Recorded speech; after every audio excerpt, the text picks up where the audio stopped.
आप सभी को मेरा नमस्कार। आज हम कर रहे हैं class 8 next chapter national movement 1919 to 1947। इसमें जो हम बात करेंगे सबसे पहले इरा ऑफ महात्मा गांधी जी, यानी महात्मा गांधी जी का समय। महात्मा गांधी जी ने इंडियन पॉलिटिकल में 1919 में एंटर किया। So all the national movements which were launch for the Indian freedom, यानी इंडिया को आज़ाद करवाने के लिए जितने भी मूवमेंट लॉन्च किए गए थे वो इन बिटवीन किए गए थे 1990 टू 1947। और ये जो मूवमेंट है वो महात्मा गांधी के द्वारा शुरू किए गए थे। सो जो पीरियड है 1919 और 1947 का, तो इंडिया जो है इससे गांधीयन ईरा के नाम से जानता है। महात्मा गांधी जी की तस्वीर आपको दी गई है।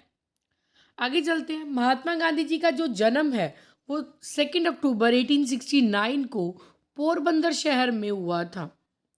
पोरबंदर जो कठियावाड़ गुजरात में है, और इनका जो जन्म था वो दीवान करमचंद गांधी के घर हुआ, उनके परिवार में हुआ। इनकी माँ का नाम पुतली बाई था। 10th पास करने के बाद गांधी जी इंग्लैंड गए थे आगे पढ़ने के लिए। 1891 में अपनी स्टडी को पूरा करने के बाद वापस इंडिया आए। 1893 में ये साउथ अफ्रीका गए। वहाँ गांधी जी ने देखा कि जो ब्रिटिशर्स हैं ना वो बुरा व्यवहार करते हैं इंडियंस के साथ, तो गांधी जी ने उन्हें रोकना चाहा। 1915 में गांधी जी वापस इंडिया आए। इस समय जो फर्स्ट वर्ल्ड वॉर है वो चल रही थी। इस वॉर में इंडियंस जो हैं वो ब्रिटिशर्स की, अंग्रेज़ों की मदद कर रहे थे। फर्स्ट वर्ल्ड वॉर के ख़त्म होने के बाद ब्रिटिशर्स ने अपना वादा पूरा नहीं किया। सो गांधी जी ने नॉन कोऑपरेशन मूवमेंट चलाया इस अन्याय के खिलाफ। इसके according Gandhi ji asked to people to boycott. तो गांधी जी ने लोगों से पूछा और कहा कि जो भी सरकारी ऑफिस हैं या भी जो भी अंग्रेज़ों के काम हैं उन सब का बायकॉट किया जाए, उन सबको मना किया जाए, चाहे वो गवर्नमेंट ऑफिशियल हैं, कोर्ट हैं, स्कूल हैं या फिर कॉलेज है। गांधी जी जो है वो विलेजर्स को कहते हैं कि कॉटन क्लोथ, गांव के लोगों को कहते हैं कि कॉटन के कपड़ों का इस्तेमाल करें, चरखे का इस्तेमाल करें कॉटन क्लोथ बनाने के लिए, विदेशी कपड़ों का इस्तेमाल ना करें, सिर्फ स्वदेशी चीज़ों का ही इस्तेमाल करें। इसके बाद रिवॉल्ट एक्ट। तो यहाँ पर इंडियन ब्रिटिश गवर्नमेंट जो है, अगर हम बात करें चैल्मस्फोर्ड रिपोर्ट के अनुसार, ये एक्ट 1919 में पास किया गया था। जो इंडियन थे इन्होंने ब्रिटिशर्स के अगेंस्ट अपने आप को प्रोटेस्ट करना शुरू किया, और इन सिचुएशन में जो ब्रिटिश गवर्नमेंट थी इन्होंने रिवॉल्ट एक्ट पास किया था 1919 में। इसके अकॉर्डिंग ब्रिटिश गवर्नमेंट जो है वो किसी भी व्यक्ति को अरेस्ट कर सकती थी। अगर उसके ऊपर कोई डाउट है तब वो बिना कोई वारंट दिए, बिना कोई अपील दिए सीधा सामने वाले बंदे को अरेस्ट कर सकती थी। तो पर्सन को कहते हैं that person was not permitted to move to court for appeal. तो उस व्यक्ति जिसको अरेस्ट किया है ना, बिना किसी बात कहे, बिना कोई वारंट दिए, उसको कोर्ट में अपील करने की भी परमिशन नहीं थी। मोतीलाल नेहरू ने कहा ये एक्ट में by saying no appeal, no vakil, no dalil to protest against the act. तो गांधी जी ने के एक्ट के अगेंस्ट प्रोटेस्ट करने के लिए सत्याग्रह शुरू किया था। जलियांवाला बाग ट्रेजेडी 1919 में जब रिवॉल्ट एक्ट के अगेंस्ट स्ट्राइक की जा रही थी, धरने दिए जा रहे थे, नारे लगाए जा रहे थे, उस समय पंजाब में थे गांधी जी। 10 अप्रैल 1919 को जो फेमस लीडर डॉक्टर किचलू और डॉक्टर सत्यपाल, इन्हें अमृतसर में अरेस्ट कर लिया गया था। इंडियंस जो हैं वो इनके खिलाफ बोलने के लिए आ गया है। गवर्नमेंट ने ऑर्डर दिया कि जो बोले उसे शूट कर दो। एज अ रिजल्ट कई लोग मारे गए। So by getting angry over the Indian killed 5 British officials. तो इंडियंस ने गुस्से होकर 5 जो अंग्रेज थे उन्हें मार दिया था। इस सिचुएशन को कंट्रोल करने के लिए गवर्नमेंट जो है वो अमृतसर को उसने मिलिट्री के हवाले कर दिया था। नियरली 20,000 पीपल 20,000 लोग जलियांवाला बाग में अमृतसर में इकट्ठा हुए थे 13 अप्रैल 1919 को, बैसाखी वाले दिन, रोवाल्ट एक्ट के अगेंस्ट प्रोटेस्ट करने के लिए। तब जनरल डायर ने ओपन फायर के ऑर्डर दे दिए थे कि यहाँ लोग इकट्ठे हुए हैं, गोलियां चलानी शुरू कर दो। उससे पहले क्या किया, जो बाग था जलियांवाला बाग, उसको 3 साइड से बंद कर दिया था, एक ही रास्ता था सिर्फ, और उस रास्ते पर ही ब्रिटिशर्स खड़े थे गोलियां चलाने के लिए। बिकॉज ऑफ द मिलिट्री और ब्रिटिशर्स जो थे वो 4th एग्जिट पर थे, तो लोगों को वहां से बाहर निकलने का मौका नहीं मिला, और कुछ ही समय में जलियांवाला बाग खून से भर गया था। चारों तरफ डेड बॉडीज पड़ी थी, हजारों लोग वहां पर शहीद हो गए थे और 3,000 से ज्यादा लोग घायल हुए थे। इस न्यूज को, इस ट्रेजेडी को सुनकर जो ब्रिटिशर्स थे, कहते हैं tragedy the feeling of anger arose in the heart of the people against the Britishers.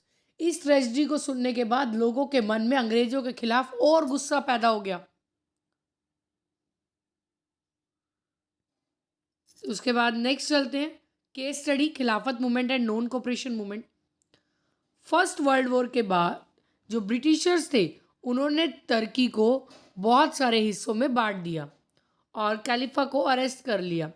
So to protect them Indian Muslim started the Khilafat movement against Britishers. और इंडियन मुस्लिम से प्रोटेस्ट करने के लिए एक नया मूवमेंट चलाया गया ब्रिटिशर्स के अगेंस्ट, जिसका नाम दिया खिलाफत मूवमेंट। ये मूवमेंट जो है वो शौकत अली, मोहम्मद अली, अब्दुल कलाम आज़ाद, अजमल खान के द्वारा शुरू किया गया। महात्मा गांधी और बाल गंगाधर तिलक भी इस मूवमेंट में प्रोटेस्ट कर रहे थे, जो हिंदू और मुस्लिम दोनों का था, क्योंकि यहाँ पर अंग्रेज हिंदू और मुस्लिम को 2 हिस्सों में बांटना चाहते थे।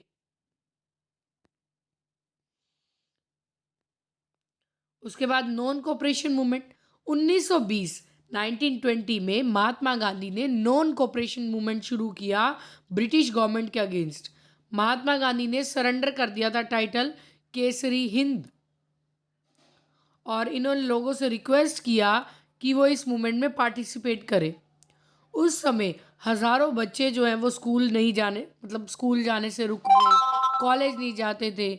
इन्होंने नेशनल इंस्टीट्यूशन में स्टडी करने के लिए को शुरुआत कर दी, जैसे कि जो इंडियंस थे, काशी विद्यापीठ, गुजरात विद्यापीठ, तिलक विद्यापीठ। और महात्मा गांधी के बुलाने पर बहुत सारे लोगों ने गवर्नमेंट सर्विस से भी रिज़ाइन दे दिया था और सरेंडर कर दिए थे अपने सारे टाइटल। और जो इनमें फेमस थे वो थे मोतीलाल नेहरू, डॉक्टर राजेंद्र प्रसाद, आरसी दास, सरदार पटेल, लाला लाजपत राय। और जो लोग थे वो सभी फॉरेन गुड्स का बायकाट करने लगे थे, और इन्होंने स्टार्ट करना शुरू कर दिया था उस कपड़े को जो इंडिया में बनाया जा रहा था चरखे से काट कर। और ये जो मूवमेंट है उसमें गवर्नमेंट ने हज़ारों लोगों को अरेस्ट किया। चोरी चोरा गांव गोरखपुर डिस्ट्रिक्ट में एक कांग्रेस ने मीटिंग बुलाई, जिसमें लगभग 3,000 किसानों ने हिस्सा लिया, और पुलिस ने उन किसानों पर हमला कर दिया, फायरिंग कर दी। जो किसान थे उनको गुस्सा आ गया, उन्होंने वापसी पुलिस स्टेशन पर हमला किया और 22 पुलिसमैन जो है वो मारे गए। सो गांधी जी इन बरदोली सस्पेंड, तो इसीलिए गांधी जी ने बरदोली में नॉन कोऑपरेशन मूवमेंट को बंद कर दिया और गांधी जी ने पोस्टपोन किया non cooperation movement. Still it had a great contribution, और उसके बाद भी नेशनल मूवमेंट में इसने बहुत सहयोग किया। इस मूवमेंट में लगभग सभी लोग पार्टिसिपेट कर रहे थे।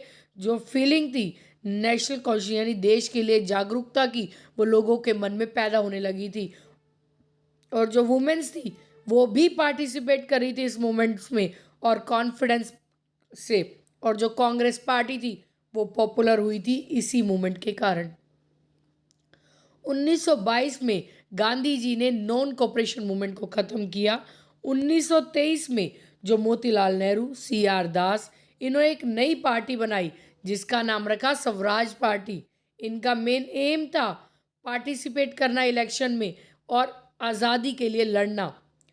1 नवंबर 1923 जो सेंट्रल असेंबली के इलेक्शन हुए और स्टेट लेजिस्लेटिव असेंबली के, उस समय स्वराज पार्टी को सफलता मिल गई थी। इसके बाद गुरुद्वारा रिफॉर्म्स और अकाली मूवमेंट। 1920 से 1925 गुरुद्वारा रिफॉर्म मूवमेंट जो है वो शुरू किया गया, जिसमें gurdwara free from control of the mahant, कि यहाँ पर जो महंत है, अब वो ये महंत जो है वो गुरुद्वारे को कंट्रोल नहीं करेंगे। ये जो मूवमेंट था इसे अकाली मूवमेंट कहा गया, क्योंकि अकाली जो है वो एफर्ट कर रहे थे, कोशिश कर रहे थे गुरुद्वारों को आज़ाद कराने की। और जो अकाली थे उन्होंने बहुत सारे मोर्चे उठाए गुरुद्वारे को आज़ाद कराने के लिए। उनमें से कुछ फेमस मोर्चे जो थे, मूवमेंट जो थे, वो ये थे। पहला था ननकाना साहिब मोर्चा। जो महंत नारायण दास हैं गुरुद्वारा ननकाना साहिब के, वो एक बुरे करेक्टर के, यानी उनका जो करेक्टर था वो अच्छा नहीं था, तो उनसे जो है एक गुरुद्वारा जत्था, कहते हैं to get him out of the gurdwara, jatha went to gurdwara Nankana Sahib, कि उनसे आज़ादी पाने के लिए एक ग्रुप मिलकर गुरुद्वारे गया 20 फ़रवरी 1921 को। जो गुंडे थे महंत नारायण दास के, उन्होंने जत्थे पर अटैक कर दिया और भाई लक्ष्मण सिंह और उनके साथी को जिंदा जला दिया गया था। इसके बाद सेकंड कैंपेन था, वो था की अफेयर। जो गवर्नमेंट थी उसके पास मेन खजाने की चाबी थी अमृतसर श्री हरमंदिर साहिब की। ऑन 21 नवंबर 1921 जो अकाली थे वो डिमांड कर रहे थे उन चाबियों की, बट गवर्नमेंट मना कर रही थी। सो अकाली ने इसके अगेंस्ट प्रोटेस्ट करना शुरू किया और गवर्नमेंट ने अकालियों को अरेस्ट कर लिया। बट अकाली जो है केप्ट ऑन सेंडिंग, फिर भी अकाली एक ग्रुप बार बार बनाकर इसकी कोशिश कर रहे थे और गवर्नमेंट ने उनके ऊपर लाठी चार्ज कर दिया। फिर भी अकालियों ने हार नहीं मानी और 17 फ़रवरी 1922 गवर्नमेंट ने जो चाबियां थी वो अकालियों को सौंप दी थी। थर्ड मोर्चा था गुरु का बाग मोर्चा। जो मैनेजमेंट थी गुरुद्वारे की, गुरु का बाग, वो सुंदर दास के अंडर थी। वो भी एक बुरे करेक्टर यानी बुरे व्यक्ति थे। सो अगस्त 1921 को एक ग्रुप, एक जत्था बनाकर अकालियों का यहाँ गुरुद्वारे में भेजा गया। सुंदर दास ने पुलिस को बुलाया और पुलिस ने अकालियों को अरेस्ट कर लिया। बट अकाली लगातार जत्थे भेजते रहे, ग्रुप बनाकर वहाँ पर भेजते रहे। एट लास्ट गवर्नमेंट जो थी उन्होंने 17 नवंबर 1922 को जो चाबियाँ थी गुरु का बाग की वो अकालियों को सौंप दी। उसके बाद अगला मोर्चा था साका ऑफ पंजा साहिब। जब गुरु का बाग कैंपेन मोर्चा चल रहा था उस समय एक जत्था कहते हैं पार्टिसिपेट कर रहा था उस कैंपेन में भी, जिनको जेल भेजा गया था। जो अकाली थे पंजा साहिब के लिए भी वो चाहते थे कि यहाँ पर ट्रेन रोकी जाए ताकि हम लोगों को, यात्रियों को लंगर प्रोवाइड कर सके, बट सरकार ने मना कर दिया। तब भाई प्रताप सिंह और भाई करम सिंह, उन्होंने ट्रेन के आगे लेटकर अपनी जान दे दी और शहीद हो गए। उसके बाद अगला मोर्चा जैतो मोर्चा। 1923 में जो गवर्नमेंट थी उन्होंने महाराजा रिपुदमन को, जो नाभा के महाराजा थे रिपुदमन, उन्हें उनकी राजगद्दी से हरा दिया था, क्योंकि जो महाराजा रिपुदमन थे वो अकालियों की सहायता कर रहे थे। अकालियों ने एक जत्था 500 अकालियों का एक ग्रुप बनाकर 21 फ़रवरी 1924 को सरकार के खिलाफ भेजा। Government shot at jatha, as a result more than 100 Akali died. सरकार ने उन पर हमला किया, फायरिंग की, जिसमें 100 अकाली मर गए और 200 अकाली घायल हो गए। और एट लास्ट 1925 में सरकार ने, जो कहते हैं सरकार ने हैंड ओवर कर दिया गुरुद्वारा, जो जैतों का गुरुद्वारा था वो अकालियों को दे दिया गया, सौंप दिया गया। इसके बाद नेक्स्ट मूवमेंट आता है रिवॉल्यूशनरी मूवमेंट। रिवॉल्यूशनरी मूवमेंट जो है इंडिया में ब्रिटिशर्स रूल से खुद को आज़ाद करवाने के लिए किया गया। जो बाबर थे अकाली मूवमेंट के, उन्होंने ये जो मूवमेंट था शुरू किया था होशियारपुर पंजाब में 1921 में। इसके जो फाउंडर थे वो थे सरदार किशन सिंह। इनका मेन एम था आज़ादी पाना। 1926 में भगत सिंह, राजगुरु, सुखदेव, भगवती चरण वोहरा, इन्होंने नौजवान भारत सभा की शुरुआत की लाहौर में। ये जो सभा थी 1928 में इन्होंने बायकाट किया साइमन कमीशन का। उस समय पुलिस ने इन सब के ऊपर लाठी चार्ज किया और इसके कारण जो लाला लाजपत राय हैं इनकी डेथ हो गई थी। इस बात का बदला लेने के लिए सुखदेव और राजगुरु, उन्होंने पुलिस ऑफिसर जो सॉन्डर्स थे उसको मार दिया। 8 अप्रैल 1929 भगत सिंह और बटुकेश्वर दत्त, इन्होंने सेंट्रल असेंबली दिल्ली में बॉम्ब फेंका और एक नारा दिया, इनकलाब जिंदाबाद, और अपने आप को पुलिस के हवाले कर दिया। जो बॉम्ब था वो जस्ट छोटा सा बॉम्ब था, अंग्रेजों को सिर्फ चेतावनी देने के लिए, और साथ में एक नारा लगातार लगाते रहे, इनकलाब जिंदाबाद। और उसके बाद वहाँ से भागे नहीं थे, उन्होंने खुद को पुलिस के हवाले कर दिया था। और 23 मार्च 1931 सरकार ने भगत सिंह, राजगुरु, सुखदेव, इन तीनों को पुलिस ऑफिसर सॉन्डर्स को मारने की जुर्म में फांसी दे दी।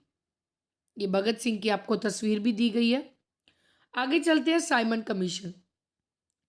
ब्रिटिश गवर्नमेंट ने साइमन कमीशन को 1928 में इंडिया भेजा एक्ट के बारे में, 1919 के एक्ट के बारे में जानने के लिए।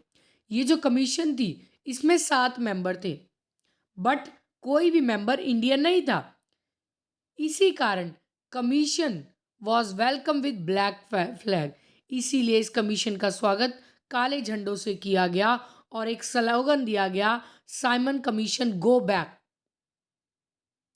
सरकार ने लोगों के ऊपर लाठी चार्ज करना शुरू कर दिया। As a result Lala Lajpat Rai को चोट लगी और उनकी डेथ हो गई। द रिजोल्यूशन ऑफ पूर्ण स्वराज ऑन 31 दिसंबर 1929, जो इंडियन नेशनल कांग्रेस थी, इन्होंने एनुअल सेशन में एक रेजोल्यूशन पास किया, एक बिल पास किया पूर्ण स्वराज, पूरी तरह आज़ादी पाने के लिए। इस रेजोल्यूशन के अकॉर्डिंग 26 जन 1930 एक आज़ादी का दिन सेलिब्रेट किया ही जाएगा। यानी इन्होंने डिसाइड कर लिया था कि अब हम आज़ादी पा कर ही रहेंगे। अगला जो मूवमेंट था वो था सिविल डिसओबीडियंस मूवमेंट।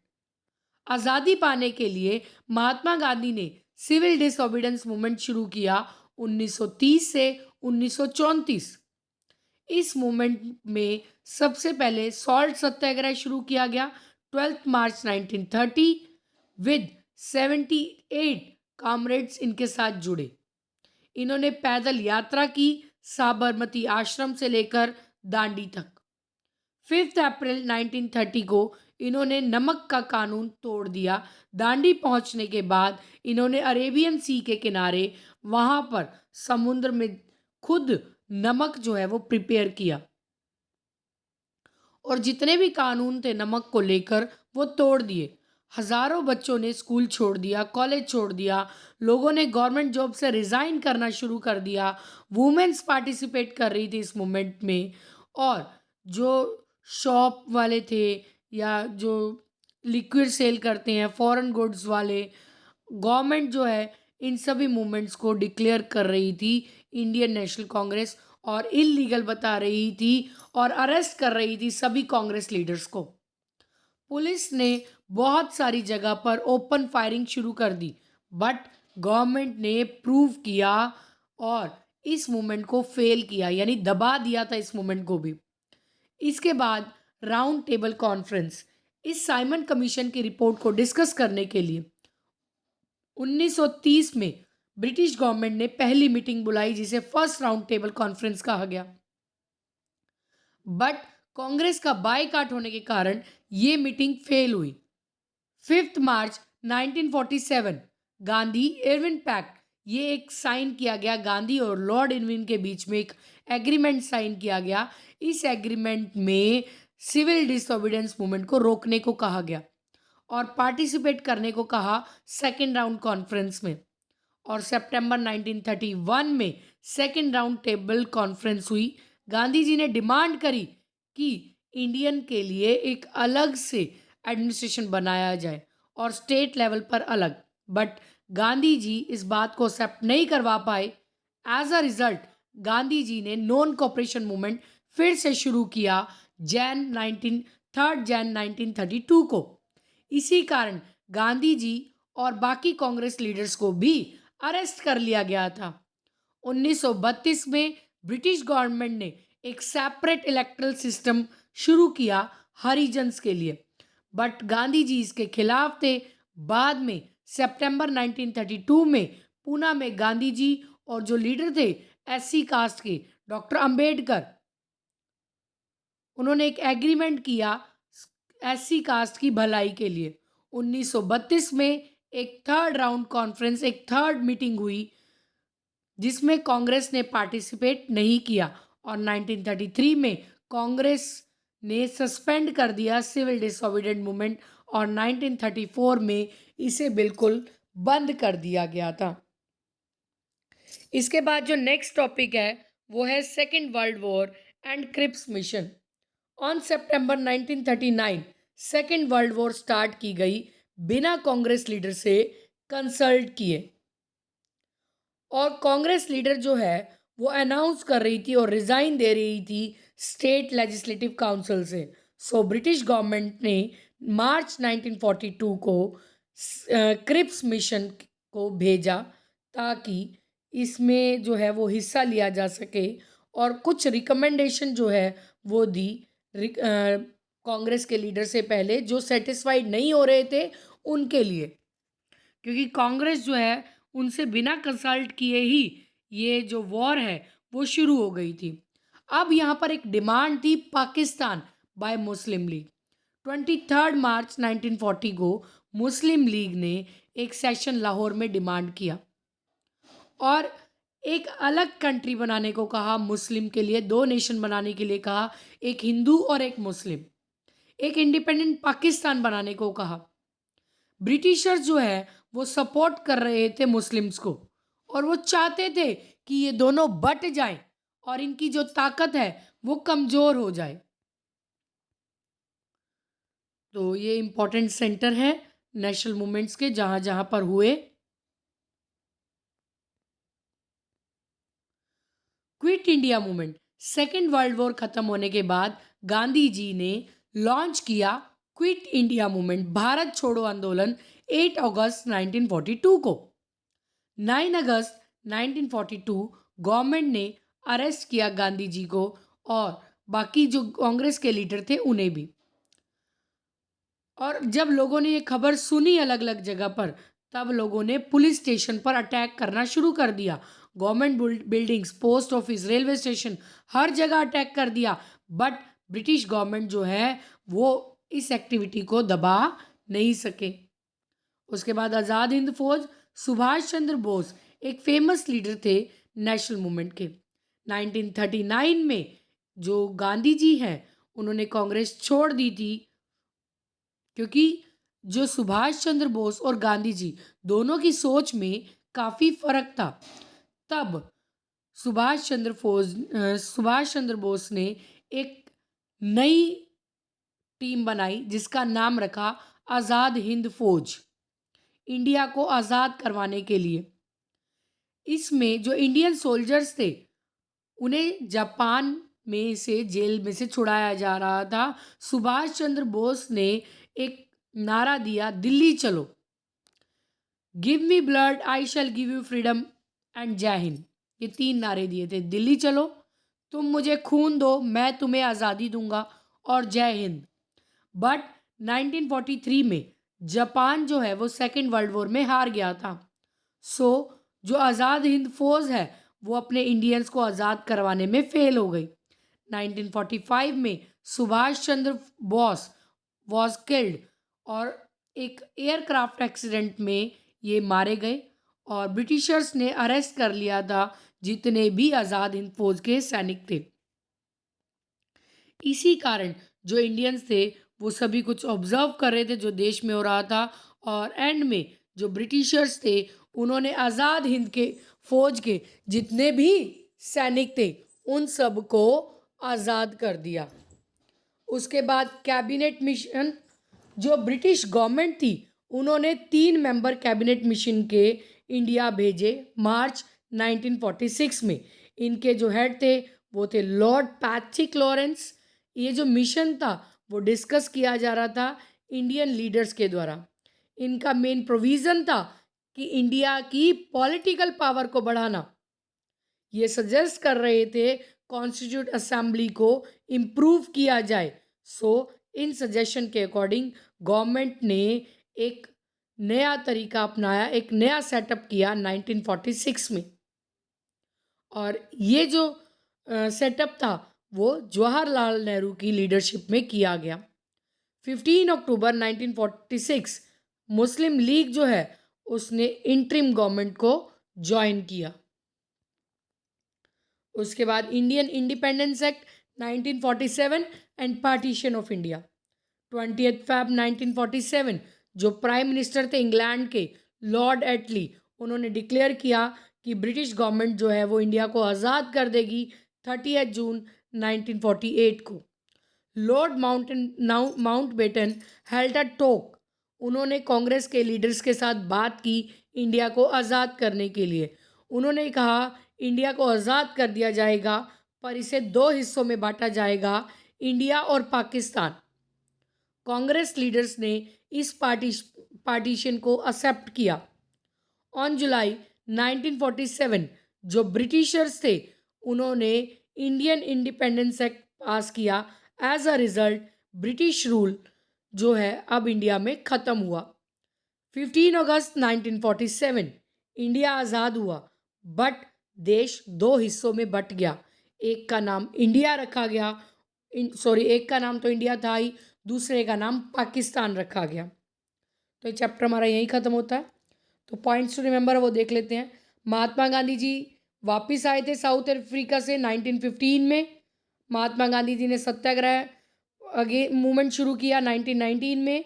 30 अप्रैल 1919 को जनरल डायर ने एक ओपन फायरिंग दे दी जिसमें 1000 लोग मारे गए और 3000 लोग घायल हुए। महात्मा गांधी और बाल गंगाधर तिलक ने खिलाफत मूवमेंट में पार्टिसिपेट किया।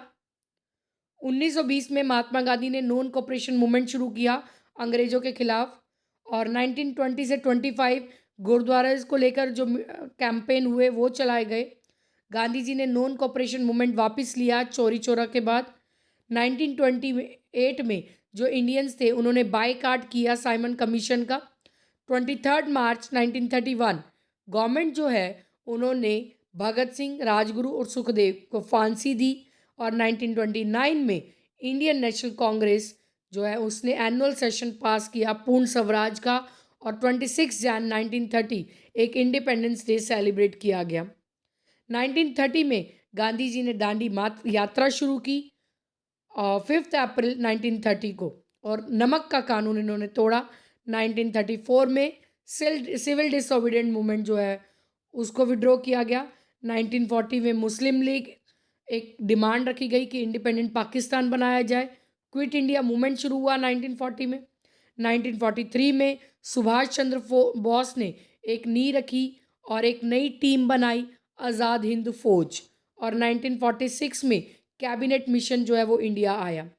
15 अगस्त 1947 इंडिया आज़ाद हुआ बट देश 2 हिस्सों में बट गया, इंडिया और पाकिस्तान। होप सो वैसे तो आप सब कुछ जानते हैं अपने देश की आज़ादी के बारे में और होप सो ये चैप्टर आपको जो है वो समझ आ गया होगा और आपके जो क्वेश्चन है वो इजीली हो जाएंगे। कहीं पर आपको डाउट लगता है तो आप कमेंट सेक्शन में कमेंट करके पूछ सकते हैं। और हम इसी तरीके से आपको आगे बढ़ाते जाएंगे। हमारी हिस्ट्री का लास्ट सेकंड चैप्टर है, एक चैप्टर और पेंडिंग है वो भी आपको जल्द मिल जाएगा। और उसके बाद हमारी सिविक्स, और सिविक्स के बाद ये लगा लीजिए आफ्टर 1 वीक जो है हम आपके सैम्पल पेपर लगभग करवाने शुरू करेंगे। जैसे जैसे हमारे पास सैम्पल पेपर आते जाएंगे वैसे वैसे आप लोगों के सैम्पल पेपर करवाने शुरू कर दिए जाएंगे। और हमारे चैनल को इसी तरह से देखने के लिए, इसी तरीके से सीखने के लिए हमारे चैनल को प्लीज़ लाइक, शेयर और सब्सक्राइब ज़रूर कीजिएगा। Thank you. Bye bye.